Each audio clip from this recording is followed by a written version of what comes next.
Father, in the name of Jesus Christ, we thank you for this time to be your mouthpiece.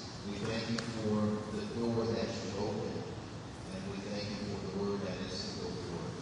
We thank you, Father, for every constituent that is joining us. We thank you for those that are tuning in. And we thank you, Father God, for the supernatural favor that you have placed upon this ministry, and you've placed upon this medium that allows us to be able to transport the word to those that are needy. So this day we ask that your kingdom come and your will be done and your glory be revealed, and move me out of the way in the name of Jesus Christ. And I pray for that preaching power, preaching grace. I pray for that elocution that only you can provide in the name of Jesus Christ. I was asked to take on this opportunity, and it was something that the wife had shared with me the other day. And usually with the women, I let it go forth. And so, without a whole lot of detail or even preliminary, I said to her, yeah, I'll take it, that's fine. I said, let's do it. And so, of course, excuse me, anytime you do something of that nature, you can always count on different things occurring during the course of the week, during the course of the day, during the course of the previous night. And so you have to steady yourself in God and know that He has you. And know that no matter what, He has already prepared the way. So with that said, we call your attention to the book of St. Luke. Book of St. Luke. We want to welcome those of you that are here. We want to welcome those of you that are tuning in, those around the world on the Facebook Nation. And we thank you for your continued support of the various forums. Of course, the Storehouse Prayer. We thank God for that forum and how the people are tuning in. We thank you for the new people from different areas such as Pakistan. We thank God for the people in new areas of new countries that have tuned in and have connected themselves with the ministry. And people even in the States that are tuning in. So we praise God for you, you pastors that are watching. We thank God for you, and you missionaries and deacons. We thank God for you. Well, let's go to St. Luke. And this is chapter 8.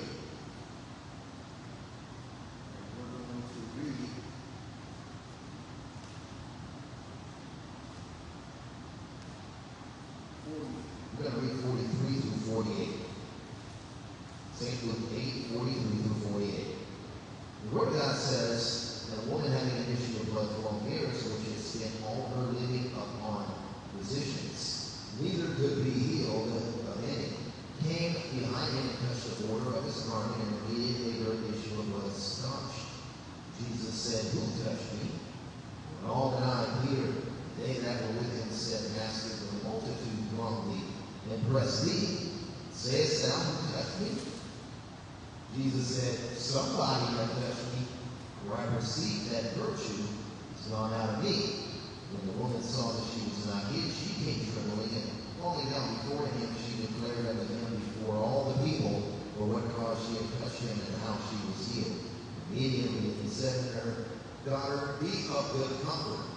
Thy faith hath made thee whole. Go in peace." Go in peace. The press on is nailed. The press on is nailed. Say that with me. The press on. Press on is nailed. Feels nailed.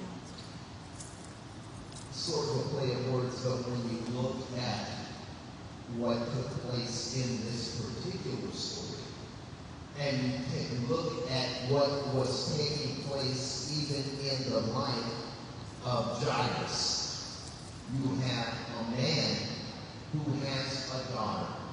The daughter is 12 years of age, and no doubt a daughter who at one point brought great joy to the family, a daughter who at one point was the apple of dad and mom's eye, a young girl who, by whoever looked upon her, probably thought, wow, it would be great to have a daughter of that caliber. Somebody who looked upon the daughter and said, wow, you know, I envy them and the position that they're in, but there was a secret that was lurking in the life of the daughter. And in the life of the daughter, we find that she had a condition that needed addressing. And obviously, it went beyond the resources that the father and mother were able to provide. And so she needed a touch from Jesus. And in the midst of whatever was going on with the daughter, and in the midst of the crowd that was following Jesus, we find that Jairus, in his situation, has gone to Jesus. And he says to Jesus, I've got a daughter, and she needs help right now. She needs your assistance. She needs your miracle working power to come and visit her. And in the midst of this particular persuasion to go forth and attend unto her, we have another woman who sees the throng of the people and the people that are pressing and following Jesus to go to the house of Jairus. And now this woman who has an issue of blood, a woman who had been dealing with a condition for how many years? 12 years. We had a daughter of Jairus that had a condition at 12 years of age. And now here is a woman that has an issue for 12 years. Imagine being in a situation like hers. This woman who had, in point number one, what we call the malady. Everybody say the malady. Malady. The malady here is one that, in the Greek, it talks about the woman having an issue of blood. And in the Greek, it represents a form of a fountain or a flow that is running out of the woman's body. Imagine how, for 12 years, this woman was now considered a pariah. Imagine how, for 12 years, according to Numbers 15, imagine how this woman would be in the company of a husband, and the husband could not have relations with her because of her issue. Imagine how any bedding that they had around the house and any clothing that she had to be washed. Imagine how this woman would not be able to really work a job. Imagine how in her condition she couldn't even go into a synagogue and worship. Could you imagine how embarrassing that would be? If she was trying to follow the custom of the time and yet decided, I can't be away from the family of God. I can't be away from the people and from the person that would bring me comfort. A person that I cannot see in the natural, that I know based on my training and perhaps based on prior experience. I can go to this individual and I can see him working. But yet in this situation, she's had so much of society that is withheld from her. Imagine how much frustration she would have at a time when she wanted to be intimate with the husband, and the husband wanted to be intimate with her. And yet, according to the custom, and yet according to the law, He couldn't do anything with her. Could you imagine living in that situation for 12 years? For some, a month. For some, 2 months. For some, 6 months. For some, a year. And people will look outside of the home for satisfaction. And yet, we don't have a particular record of this woman having an issue with a man. We don't have any record of her fighting. We don't have any record of him splitting up. But we can only imagine the angst. We can only imagine how many other women perhaps as fair, perhaps less attractive, and some of them seemingly whole. And some of these women are looking at him a certain way because maybe he does look very handsome. Maybe he looks like a catch. You don't always have to be the best looking man. Just have everything together. Just have everything right. And all of a sudden you're a catch. Sometimes all you need are millions of reasons for somebody to find you attractive. But in this instance, think about the kind of wall, the partition that she had between her and society. Yes, she can call on the Lord in her private time. But how about those moments when she may have called along the way and did not see an answer? Sometimes people can lose their faith based on what's not happening. Ah, yes, we saw that even this week, where people were frustrated because based upon scriptural assumption, based upon terminology that was yielded in Scripture regarding the Feast of Trumpets, there were those that prepared themselves and say, we're blasting off. We're going to blast off on the 23rd of September. We're going to the rapture on the 24th of September. And there were those that perhaps sold property. There were those that perhaps sold trinkets and jewelry, sold essentials, sold the car, sold the cell phone, sold everything of value, only to find out they were left naked, destitute, and perhaps devoid of compassion. Imagine this woman in this particular condition of the valley that we're reading about today. You go back and you look at the account of St. Matthew, and it's a short account. Look at the account of Mark, and that's a more prolonged account. And it gives you a little more interplay as to how she tried to work through the condition of the people around her. How she tried to work through the condition of a Jesus who had the attention of Jairus, and a Jairus who had the attention of Jesus. And yet Jesus, in the midst of it, stops because he realizes that this malady was something that was very unusual. Jesus being both the Holy Ghost, Jesus being the Son of God, Jesus in the power of the Spirit, knowing things, knowing the Pharisees and Sadducees' thoughts, but knowing also something else that was said historically, according to a man by the name of Eusebius, or Eusebius, if you will. Eusebius, he was a church historian and a man who was a bishop of Caesarea. Listen to what he said. He said that this particular woman, according to history, was a heathen. A heathen is an unbeliever. She resided at a place called Peneus, which is Caesarea Philippi.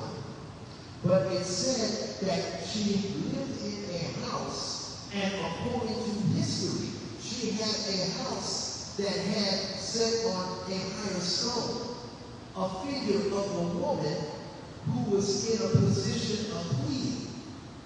And there was one that she was pleading before, that was standing before her with outstretched arms.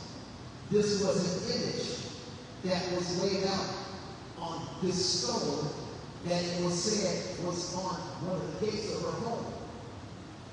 It stands as a historical monument to let us know we all serve a Savior.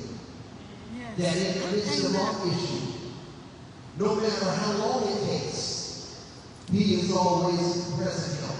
Amen. Amen. Whether or not we get an immediate response, we know there's no roaming involved with our Savior. We know there are no block calls with our Savior when we come in earnest sincerity. It was said that this woman was also a woman who had some superstition about her. And yet, when the Savior comes in the presence, isn't it amazing how when people are in enough of a dire strait, isn't it amazing how when people are in a position where they try everything else, they try the most eminent doctor, and that doctor couldn't provide remedy. I remember watching the old show, Run for Your Life, and I remember how this man, there was a man by the name of Paul Bryant, and Paul Bryant was a lawyer, and Paul Bryant had money. He had some wealth, and he goes into his doctor's office, and as he's coming out, there's a voice that's echoing, telling him, we've done all that we could. We've done all that we could. It's incurable. And he's told, you only have 18 months. And so what does he do? He decides that with the 18 months he has left, he's going to go globetrot. And he's going to go around the world. But in the midst of going around the world and getting all that he could out of life, he decides, there are people that I will involve myself with, and I'll do what I can to make sure that they're happy. I'll do what I can to make life better for them, but beneficial for myself in my journey. So I believe that was what was happening with this particular woman. Even in the midst of whatever preconceived notions she had regarding religion, regarding other gods, and regarding the true and living God, there was a time and there was a moment when the heart and when the mind and the circumstances and the lack of resource provided her with the necessity to reach out beyond her own reasoning. Yes, yes. And that's what happens to us at times. It's very rare, folks, that you see people at the height of their game. It's very rare that you see people at the height of their wealth. It's very rare that you see people at the height of their acclaim, that you see people at the height of success turn and say, I'm going to give it all up for the Lord.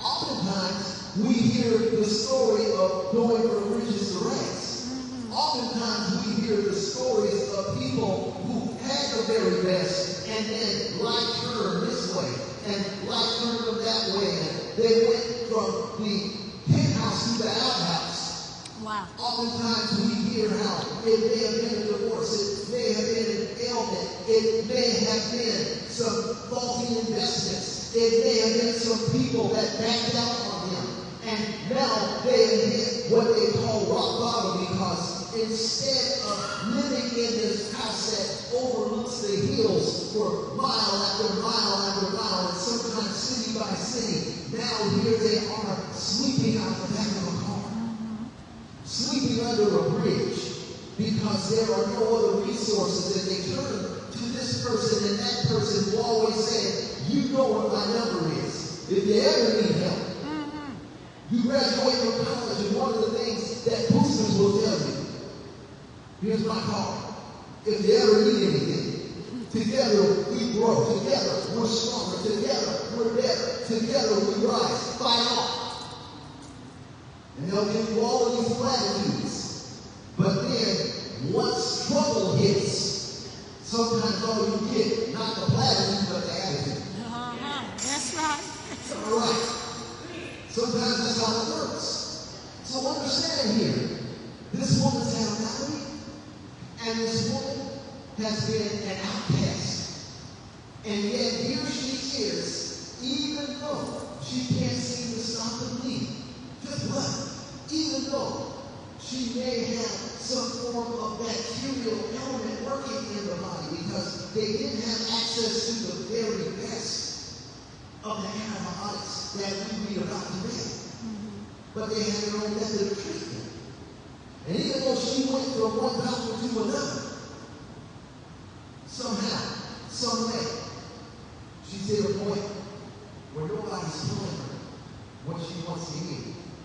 There was a lady named April King who used to play the mother on What's Happening, and she once played in a play, and in that play, she sung the song, "Don't nobody bring me no bad news." No bad news. No bad news. How much more could this woman take at this point? But thank God that in the midst of the valley, there was a roof. Amen. Second point, there was a roof. Watch what happens here in the roof.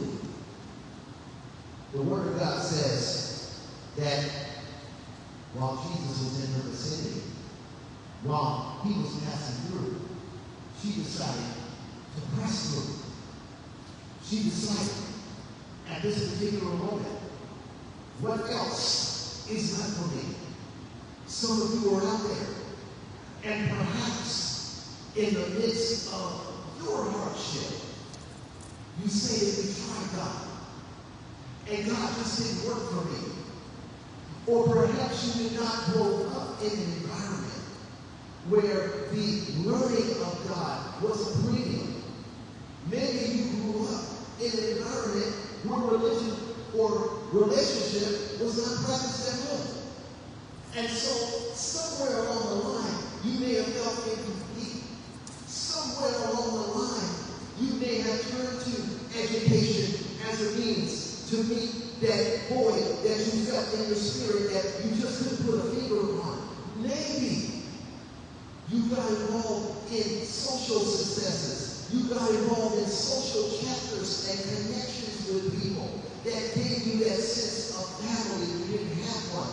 Maybe you attached yourself to successes and your businesses were pluses, but all the while you were building and you were creating wealth for yourself, creating wealth for your family, creating wealth that you were even willing to pass off to some of the friends and make a part of your success rate.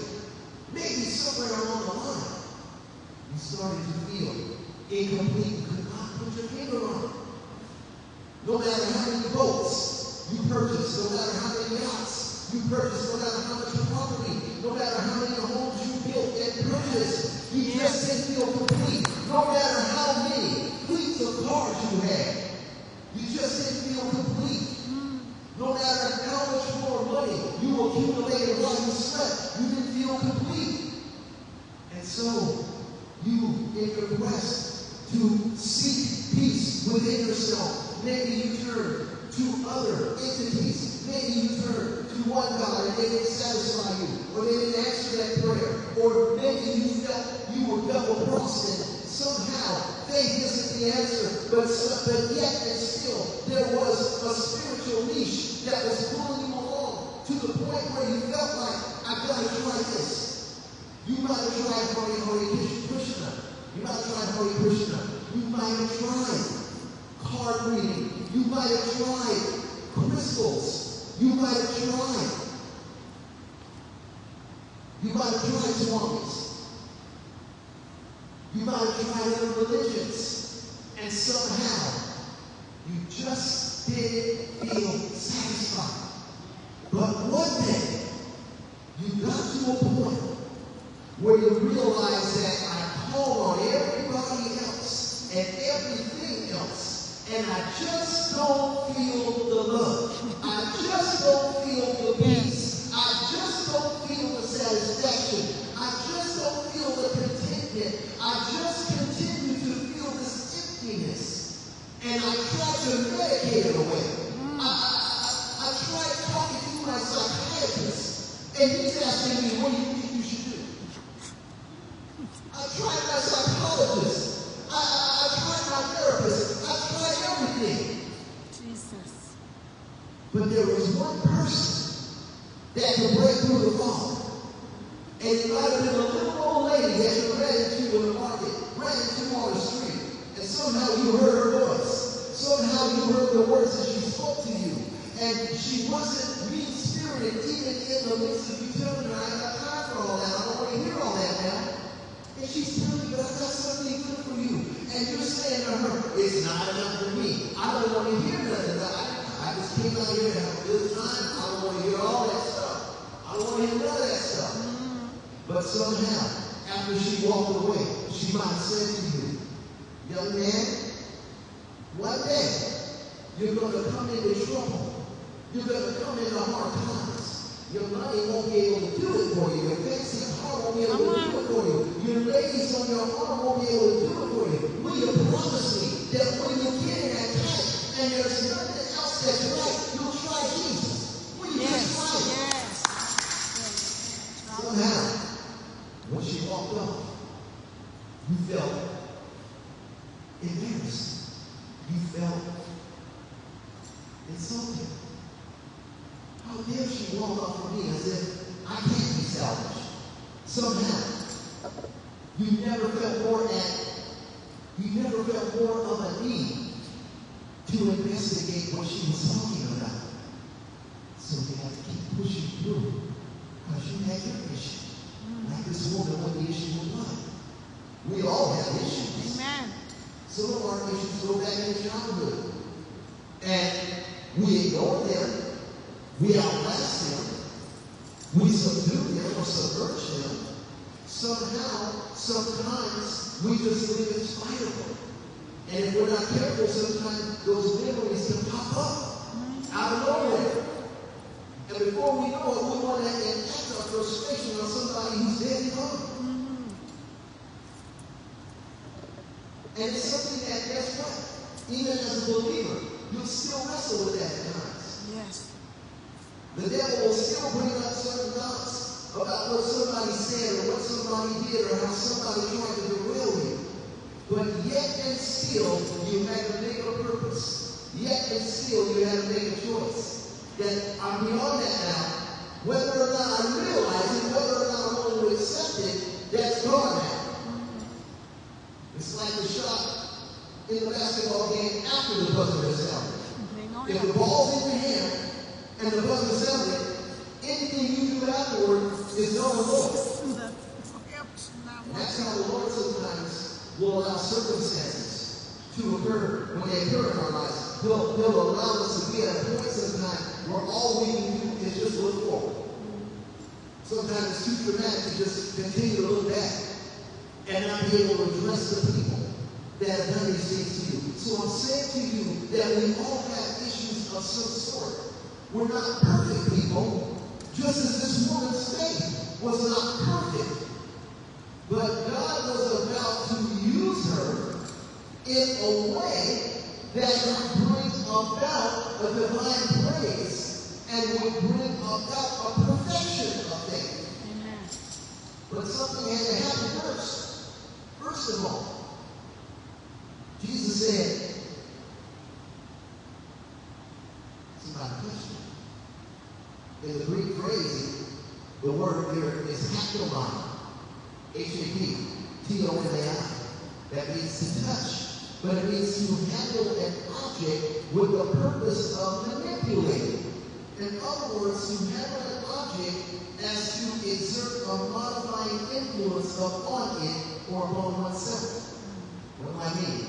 I mean that in the woman's desperation, in the woman's pursuit of the moment, it meant that she had to do this. It meant that she went for the tassel on Jesus' robe. Because according to Jewish tradition, and in Numbers 15 and 37, you can find this out. In Numbers 15 and 37, it tells us that the Jewish men that wore the robes, the men that were unesteemed, or the men that considered themselves righteous, the men that wanted to be known as holy and compliant with the law, they wore these fringes, they wore these tassels, they wore them on the four corners of their cloak. And they wore them on the four corners of their cloak because it reminded them of the fact that they were to be compliant with the law. It reminded them of the fact that they were considered righteous men because they were adherents to the law. And this is one of the reasons why we usually attach the color blue when we're talking about the garments. We attach the color blue to strictness or strict compliance with the law.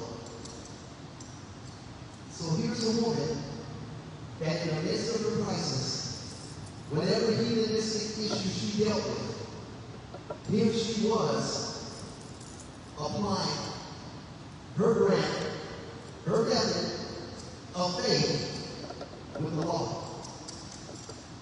And yet, the law was standing right before her. Jesus said, I did not come to destroy the law, Amen. but to fulfill it. She was looking for fulfillment in the law given. She was a woman that was willing to break rank and custom in order to get her breakthrough. Listen to this. When we talk about the move, think of three things. Think of the fact that, first of all, this woman had to put a press on. The press, first of all, it came out of desperation. She had exhausted herself. She had exhausted her resources. She realized she was at her wit's end. And now, at the lowest point, at her darkest point, here is light presented to her. As long as I'm in the world, I am the light of the world. The light had come to her. Amen. And she recognized this was her moment to eat from the menu of love. Amen. And she said, I can't miss this gravy drink. I'm sick and tired of being sick and tired. Yesterday's situation will no longer do for me. I've tried all the rest, but now it's time to try the best.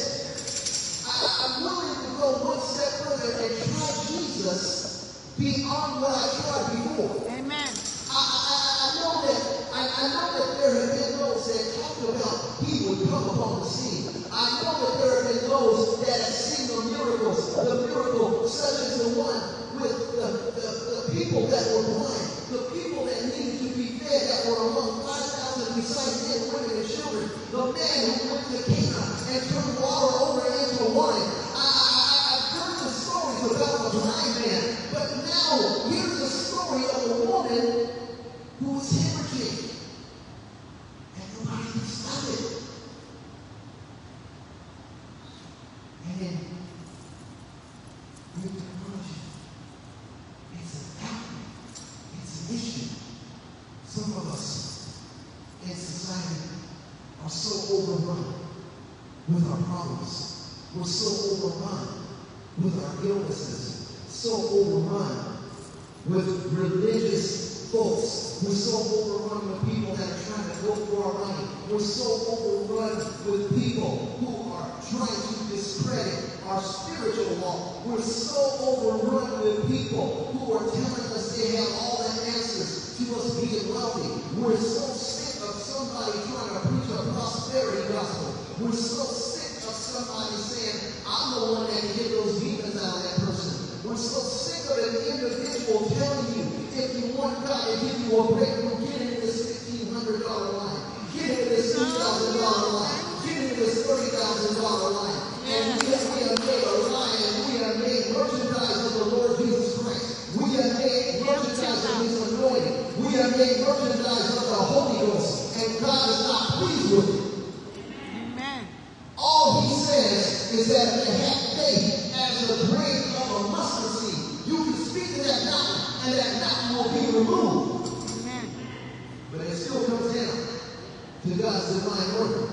No matter how much faith this woman was willing to exercise, and no matter how much of her faith was mixed with that, and mixed with her heathenism, no matter what it was, in that moment, I believe the heart melted to the point where she said, if it doesn't happen today, it doesn't happen, but I'm not going to have it said that I had an opportunity and did not take advantage of it.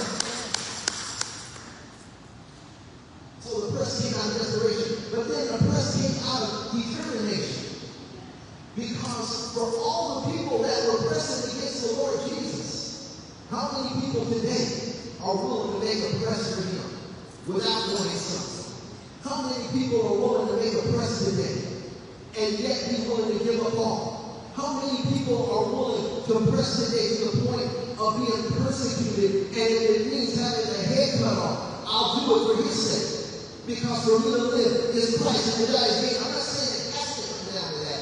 What I'm saying is, since we don't choose the circumstances, since we don't know what's around the corner, the fact of the matter is that we're willing to go all the way, and whatever all the way encompasses, we're willing to know that we have His pleasure and the result. Amen. The final result is His glory. Stay never. We have the glory here, or we have the glory on high. But the reward will be great for persevering. Amen. So the press had to come out of determination. Maybe today is the day. I went to church today hoping that sugar diabetes would be a no. Maybe that's a God of somebody. I'm going to church today and I'm believing that God's going to get rid of the gout. I'm going to church today and I'm believing that God's going to get rid of the arthritis. I'm going to church today and I believe that I'm going to lose this issue that I've been dealing with for 5 years. I'm tuning into the broadcast today because I'm frustrated at the way that my life seems to be going left. And when I should left, it goes right. When I should right, it goes backwards. When I should backwards, it seems to go forward without me. When I try to go forward, it comes backwards. And I'm tired of the loop. My God. And the loop is giving me a sense of hopelessness. Because how many of you all know that sooner or later you got to see results, because hope deferred makes the heart sick. Amen. So the press came out of determination, whether or not he does it. Who said it best than the Hebrew? Who said it better than the 3 Hebrew boys? The Hebrew boys that were in the fiery furnace before Nebuchadnezzar put him in. He said, if he delivers us today, whether or not he delivers us today, Still won't. no, this no doubt, O king, we will not bow before you. He put him in the fiery furnace. He said, enough! I am the king! Enough! He throws him in the furnace, and when they lower themselves, there's a 4th figure that rises above Amen. their humility. And he brings them a way of escape. And then those that are outside the furnace, they burn up. So God will provide comfort Way of and escape. cooling as the heat is turned up. But then the press also for this woman came out of a declaration. Because at some point, Jesus is going to let her know there's a reason why you touched me. Uh-huh. And the reason why you touched me is what? He asked the disciples, somebody touched me. He said, all these people pressing against you, you asking me, you asking us, who touched you? He said, somebody touched me. Somebody. He said, up there looking accused of you, somebody touched me. That's right. Somebody did. Now the woman trembled. The woman shocked. She said, it was I that touched you. It was I. She came falling down before him, declaring him before all the people for what cause she had touched him and how she was healed immediately. In this passage of scripture in Mark, which is a little more thorough, it says, for she said, if I may touch but his clothes, I shall be whole. In other words, I will be complete. But understand that when she says that when she wants to touch him, you know, there are statues in different countries where people see images of blood that flow from these mountains. And they say, if I touch this mountain of blood flow, I'll be healed. And some people have received wonders. Some people have received works. But the works are not always in accord with God's will or scripture. And yet, we cannot overlook the fact that miracles do exist. Amen. We cannot overlook the fact that when you see millions and millions of dots come together on a TV screen and form images and allow you to see fine lines and allow you to see people that you can't even look out a parking lot to see, but you can see them in other countries and you can see them face to face. and you know it's a miracle. Amen. You could be in the middle of a football huddle, and you can hear the words that are being spoken from the overhead camera. You can hear from the microphone what they're saying. And you know it's a miracle because they're in Phoenix, Arizona. They're in Dallas, Texas. They're in Houston, Texas. They're in Denver, Colorado. They're in New York City. And they're in Baltimore, Maryland. But yet you can hear what they're saying and they're not even talking to you. That's a miracle. So miracles do exist. But this woman here had to make a press. And in the midst of her press, and I'm almost done, but in the midst of the press, the Word of God tells us that when the woman saw that she was not hid, she came trembling and falling down before him. She declared unto him before all the people for what cause she had touched him. And why was this? The reason why is because of the third point, which is the miracle. Everybody say the miracle. Miracle. And stay tuned. Stay tuned. All right. So here it is. It says here, for she said, when she heard Jesus, came in the press behind and touched his garment. For she said, if I may touch but his clothes, I shall be made whole. Maybe not fully completed her faith. Because if I could just touch his clothes, there's something in the clothing. Come on. If I can just, if I can just rely on some form of superstition, I can be made well. If I can just rely on the fact that I feel stronger, I know I'm made whole.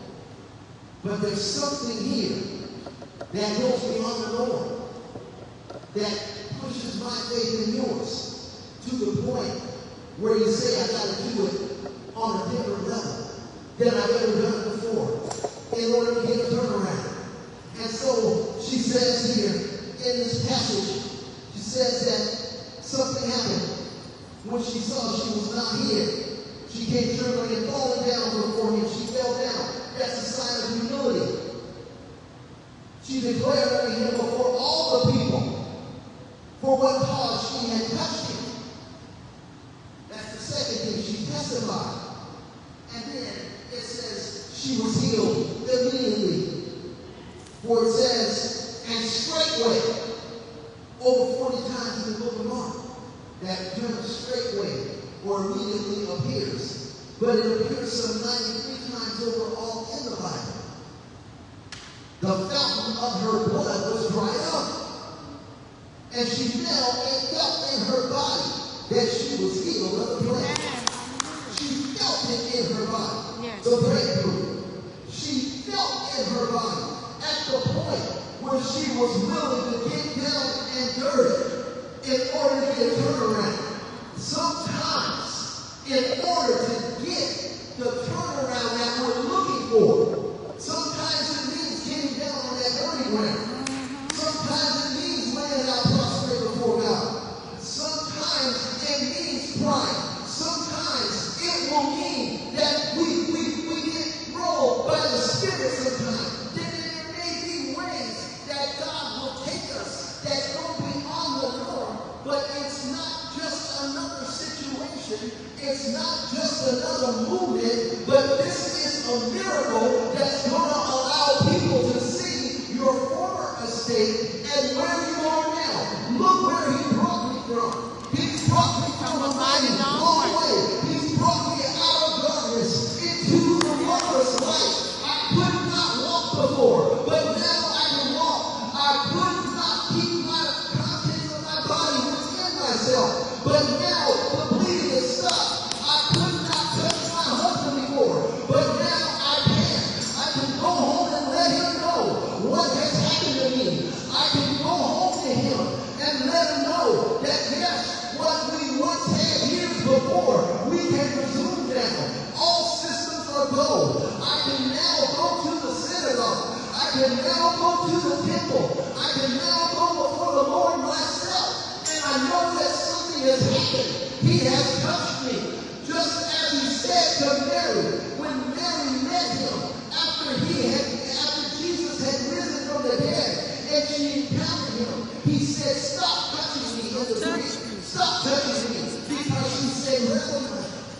she kept touching him because of the disbelief. She saw how he was cut to shreds. She saw how he was made an example. She saw how he hung there.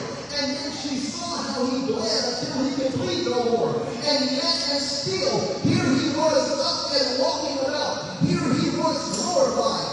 And now he would say to her, stop touching me, for my hour is not yet come. I'm not here to stay with you. Just as miracles, no matter what you're asking for, there comes a time when we all have to die. It doesn't matter if a child is raised from the dead, sooner or later that child's going to have to die. It doesn't matter if a person has come back from the dead. At some point they're going to have to die. It doesn't matter if a person will see sight again. At some point they have to die. The people that Jesus healed at that time, they're gone on now. The things that we do in this church, the miracles that we perform in this church, there will still be a time when all that are in the praise will hear his voice. It's coming a time when, according to Hebrews 9:27, the Word of God tells us it is appointed unto man once to die, but after this is judgment. So even though the miracle comes, even though you get your answer to prayer, even though the Lord does something miraculously financially for you, there's still coming a time when the money and the man have to be parted. So we have to take courage and know that whatever time you give it to us, God, I give it back to you because I'm gratified for what you've done for me. I'm gratified that you answered this prayer. But there are many other hills that I've got to climb. There are many other planes I've got to climb. There are many other doors that are in this life that I've got to attain. But yet I know that there's somebody that's going to be saved through my testimony. There's somebody whose faith is going to be increased because of my testimony. There's somebody whose miracle is going to be a story because of what he did for me. Amen.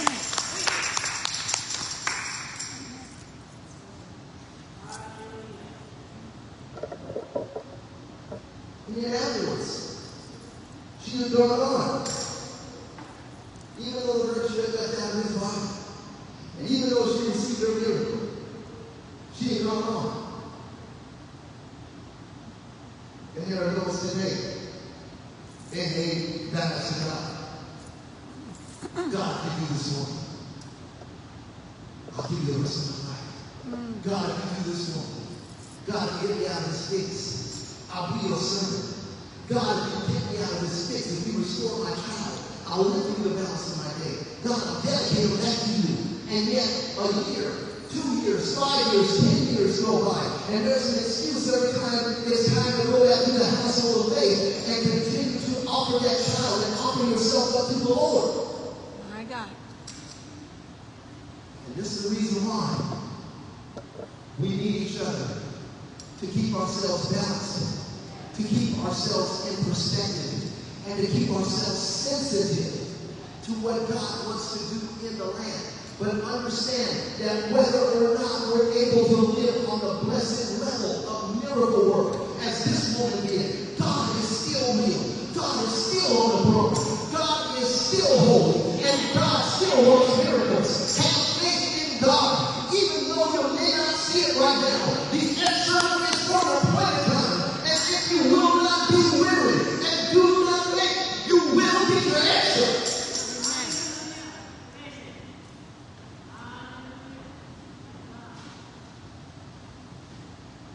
That's today's message. I want to stop there. I want to stop there. Preachers, hold on. You've been kicked around. You've been beaten up. You've been discredited by people. You've been disowned by people. You've been disrespected by people.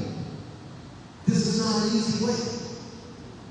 The Word of God says we're going to have tribulation and we're as sheep for the slaughter.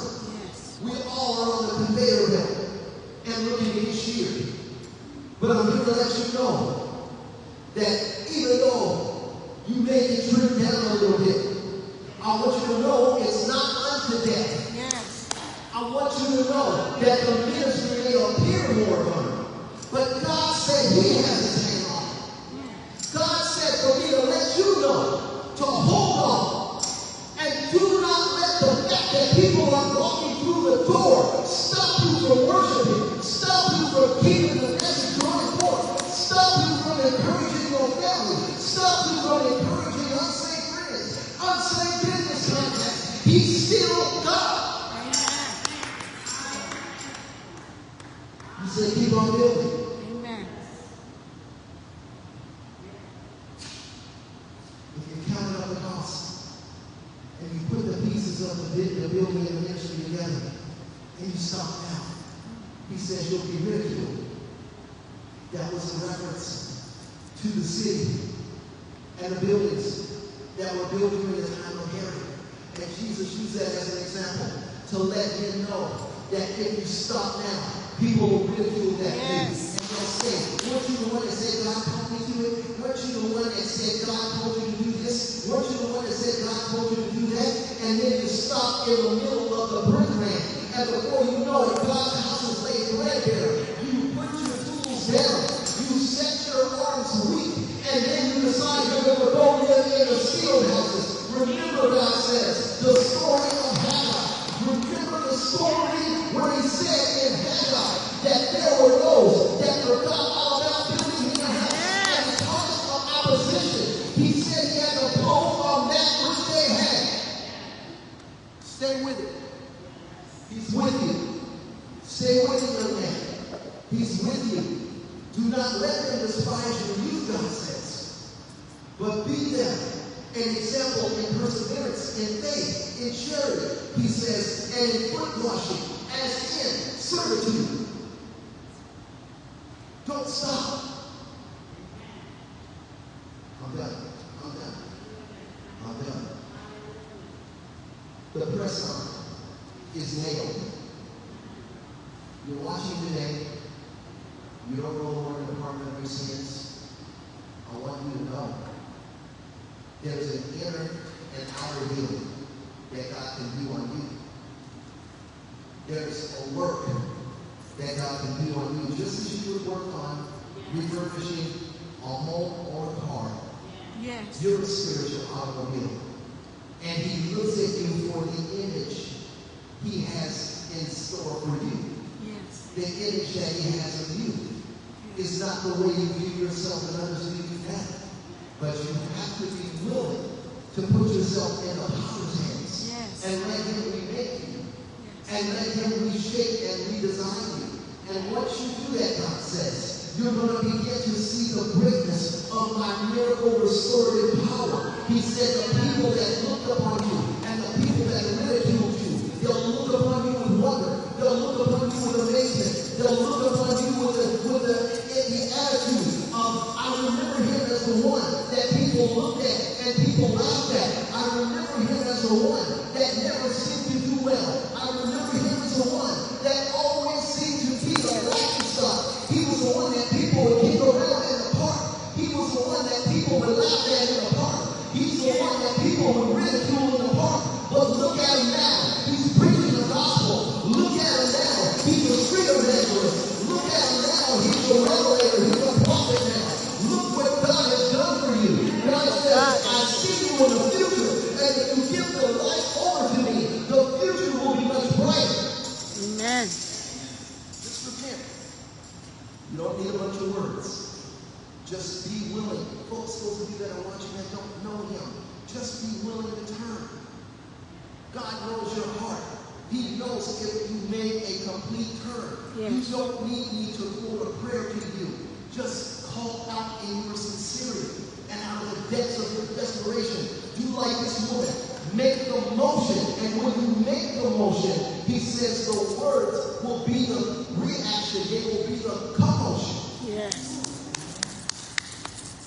Just do it. Just do it. And he'll do the rest. When you pray that prayer in sincerity, then we can say to you, welcome to the family of God. God himself will deal with you, and he will make you the way he wants you to be. As Billy Joel said in that song, he'll take you just the way you are. Amen. And he'll do the work. Amen. If you need a church home, and you're in the Oxnard, California, Ventura County area is a church that we are a part of. It's called Last Days Ministries Christian Center. I'm Pastor Mark Gaston. We are the church that leads itself upon your heart. We are a Bible-loving, Bible-believing, and family-loving people. Amen. We love to be a family here at Last Days Ministries Christian Center. Come and be a part of it. The next move is yours, but the movement belongs to God. 1777 Staples Boulevard, Oxnard, California, 93033. We're inside the St. Paul Baptist Church Fellowship Hall. Our services begin at 5 p.m. in person. We go on Facebook at 5:30 p.m. Pacific time every Sunday. Would love to see you here. Walk through and let us know how the ministry has blessed you. On behalf of my wife, Evangelist Bernice Gaston, and the entire Last Days Ministries Christian Center family, we say good night, we love you, and thank you for tuning in. Amen.